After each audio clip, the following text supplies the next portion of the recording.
नमस्कार दोस्तों, आपका स्वागत है एकमे पब्लिकेशन के यूट्यूब चैनल पर। और आज तारीख है 3 अप्रैल 2025। आज के इस वीडियो में हम आज की समसामयिक घटनाओं की बात करेंगे और उन पर पूछे जाने वाले संभावित प्रश्नों को देखेंगे। आइए देखते हैं आज का पहला प्रश्न। आज का पहला प्रश्न है, विश्व जलीय पशु दिवस कब मनाया जाता है? ऑप्शंस हैं 1 अप्रैल, 2 अप्रैल, 3 अप्रैल, 4 अप्रैल। इसका उत्तर है 3 अप्रैल। विश्व जलीय पशु दिवस 3 अप्रैल को मनाया जाता है, जो जल में रहने वाले जानवरों के महत्व और संरक्षण के बारे में जागरूकता बढ़ाने के लिए मनाया जाता है। और इस दिन को जलीय पक्षी जानवरों की चुनौतियों, आवास की चुनौतियों, प्रदूषण की चुनौती या जलवायु परिवर्तन से हो रहे दुष्प्रभावों की चुनौती के बारे में जागरूक करने के लिए मनाया जाता है। इसी में आप एक चीज़ और जान लीजिए कि भारत का राष्ट्रीय जलीय पशु गंगा नदी डॉल्फिन है, जिसकी हाल ही में जनगणना भी की गई थी, जिसमें उत्तर प्रदेश में ये सबसे ज़्यादा पाई गई है।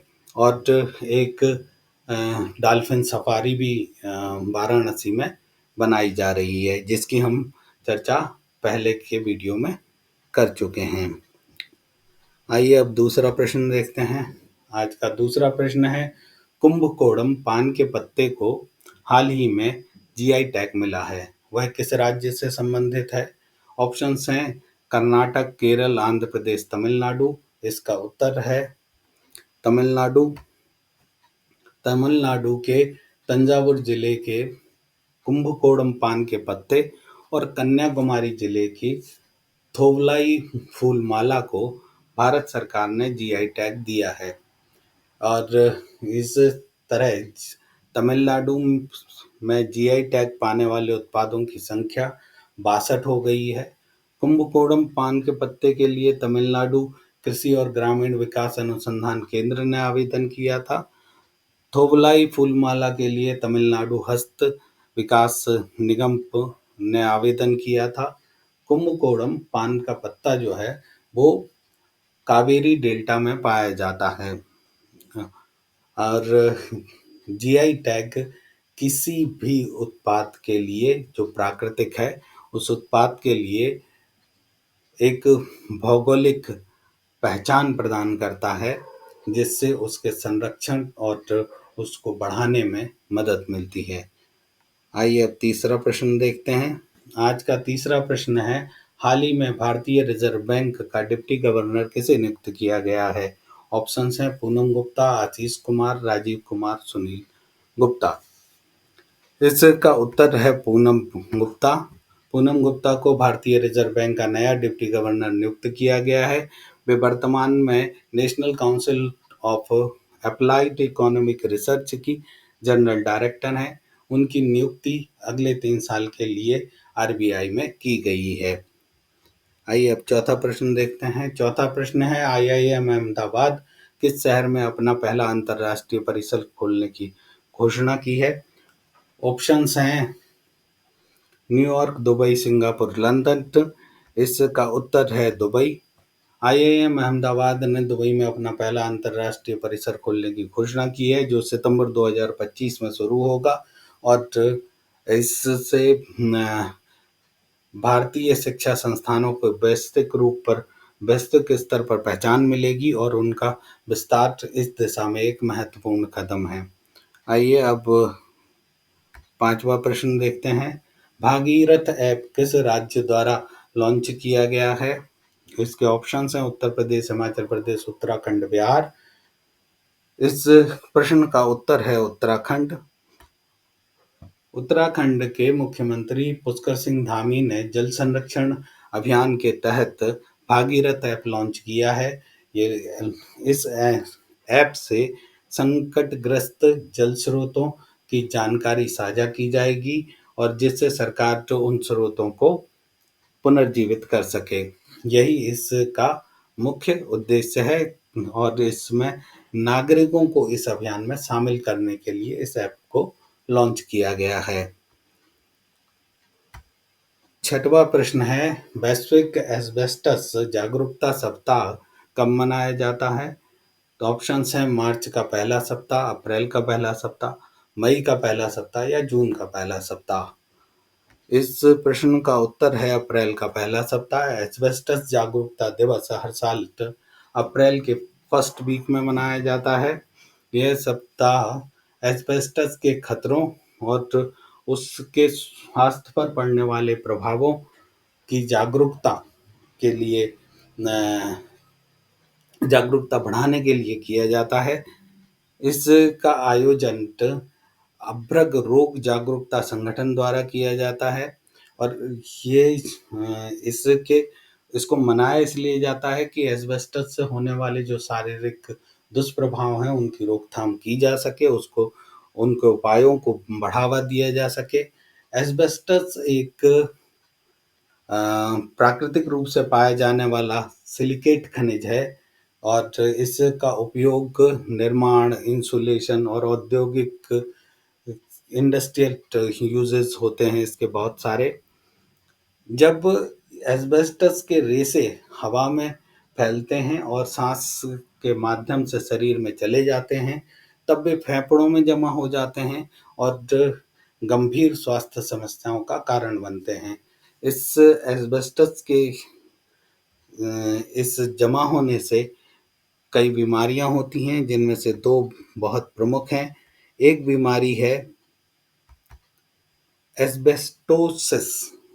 ये बीमारी में ऊतक फेफड़ों के ऊतकों में सूजन आ जाती है, सेल्स में सूजन आ जाती है और फाइब्रोसिस हो जाता है, जिससे सांस लेने में कठिनाई होती है। इसके अलावा इससे कैंसर भी होता है, जिसे हम मेसोथेलियोमा कहते हैं और यह एक दुर्लभ लेकिन आक्रामक कैंसर है। ये आमतौर पर फेफड़ों या पेट की परत को प्रभावित करता है। आइए अब एक आज का अगला प्रश्न देखते हैं। आज का अगला प्रश्न है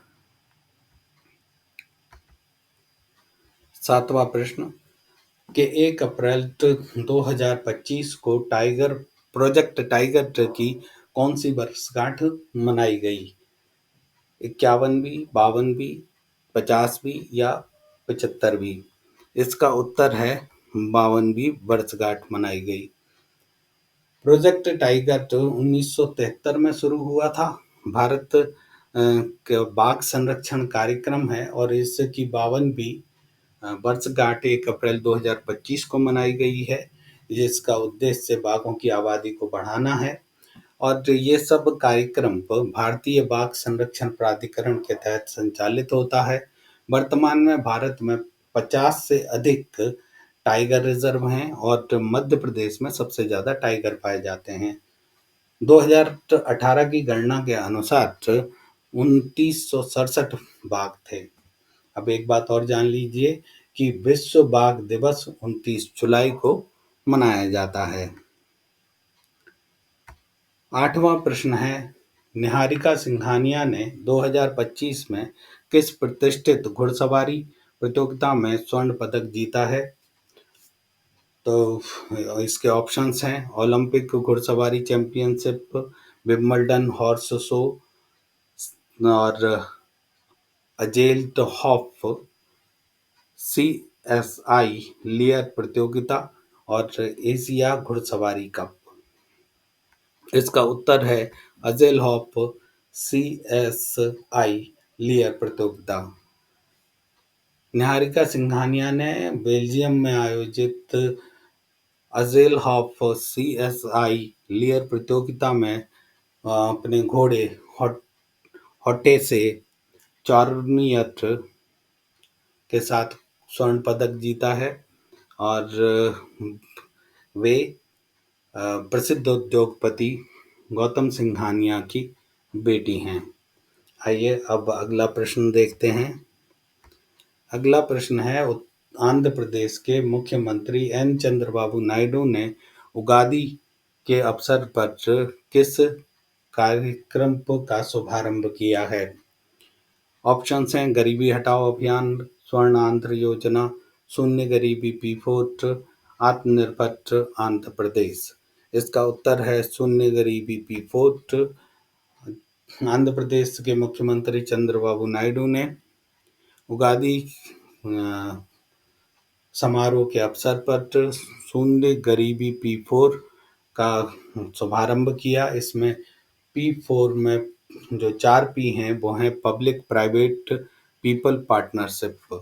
इस पहल से का उद्देश्य गरीबी उन्मूलन करना है राज्य में, और इसके तहत समाज के शीर्ष 10% संपन्न परिवारों को मार्गदर्शक बनाकर निम्नतम 20% आर्थिक रूप से कमजोर परिवारों के साथ जोड़ा जाएगा, ताकि वे वित्तीय सहायता और मार्गदर्शन प्राप्त कर सकें। चंद्रबाबू नायडू ने इस पहल को स्वर्ण आंध्र एट 2047 विजन के तहत एक महत्वपूर्ण कदम बताया है। इसका लक्ष्य अगले 5 वर्षों में गरीबी उन्मूलन करना है। आइए अब देखते हैं 10वां प्रश्न। आज का 10वां प्रश्न है, वर्ष 2025 में उत्तर प्रदेश अनमोल रत्न पुरस्कार किसे प्रदान किया गया है? इसके ऑप्शंस हैं निखिल सिंघल, अमिताभ बच्चन, PV सिंधु, गौतम अडानी। इसका उत्तर है निखिल सिंघल।